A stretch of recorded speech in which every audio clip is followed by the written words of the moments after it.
ദർബാർ ഹാളിലെ സദാചാര ആക്രമണത്തിനെതിരെ വിദേശ കലാകാരിയായ ഹനാൻ Benammar installation സ്ത്രീകൾക്ക് നേരെയുള്ള അതിക്രമങ്ങൾക്കെതിരായ പ്രതിരോധമായിരുന്നു. വിയോജിപ്പുണ്ടെങ്കിൽ നേരിട്ട് അറിയിക്കണമായിരുന്നുവെന്നും ഹനാൻ ബനാമർ കഴിഞ്ഞ ദിവസമാണ് കൊച്ചി ദർബാർ ഹാൾ ആർട്ട് ഗാലറിയിൽ ഇൻസ്റ്റലേഷൻ നേരെ ആക്രമണമുണ്ടായത്.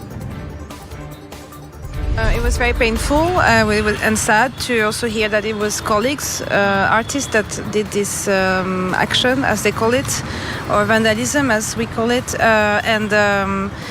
and a little bit scary because I think an art space is a space for dialogue and confrontations and disagreements. But I think to go as far as that without getting in touch with us before, I haven't received any messages from anyone to criticize the work or to engage in a dialogue with me.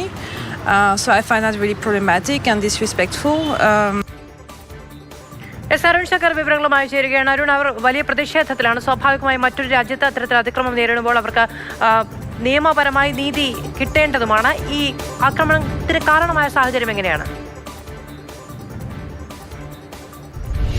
ഇന്നലെ വൈകിട്ടാണ് ഈ കലാസൃഷ്ടികൾ രണ്ടുപേർ ചേർന്ന് നശിപ്പിച്ചത്. അതും കലാകാരന്മാർ തന്നെയാണ്.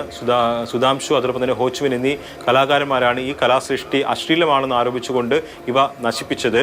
ഇതിനെതിരെയാണ് ഇപ്പോൾ ആ കലാസൃഷ്ടിയുടെ ഉപജ്ഞാതാവായ നോർവീജിയൻ വനിത കലാകാരി രംഗത്ത് വന്നിരിക്കുന്നത്. വളരെ വേദന ഉണ്ടാക്കുന്ന കാര്യമാണ്. തന്നോട് ഈ കലാസൃഷ്ടിയെ സംബന്ധിച്ച് ഒരു തരത്തിലുള്ള വിമർശനങ്ങളും ആരും ഉന്നയിച്ചിരുന്നില്ല.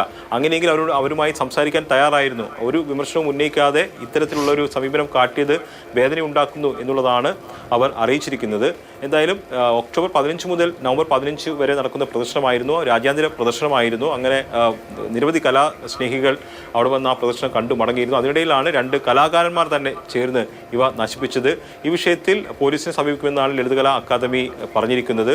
ഉടൻ തന്നെ പോലീസിന് കേസ് കൊടുക്കും. അതിൻ്റെ അടിസ്ഥാനത്തിൽ മുന്നോട്ട് പോകും. കാരണം ഈ കലാസൃഷ്ടി നശിപ്പിച്ചവർ ഈ കലാകാരിക്ക് നഷ്ടപരിഹാരം നൽകാനുള്ള നിയമപരമായ ബാധ്യത ഉണ്ട് എന്നുമാണ് ഈ അക്കാദമി ചെയർമാൻ മുരളി ചോറോത്ത് പറഞ്ഞിരിക്കുന്നത്.